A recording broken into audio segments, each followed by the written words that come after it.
Ang mabuting balita ng Panginoon, ayon sa aklat ng Eksodo,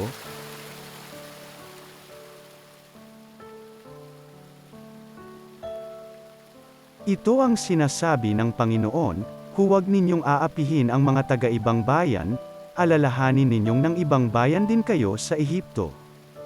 Huwag din ninyong aapihin ang mga babaeng balo at ang mga ulila. Kapag inapi ninyo sila at dumaing sa akin, dirangjin ko sila. Dahil dito, kapupuotan ko kayo at lilipulin sa pamamagitan ng digmaan.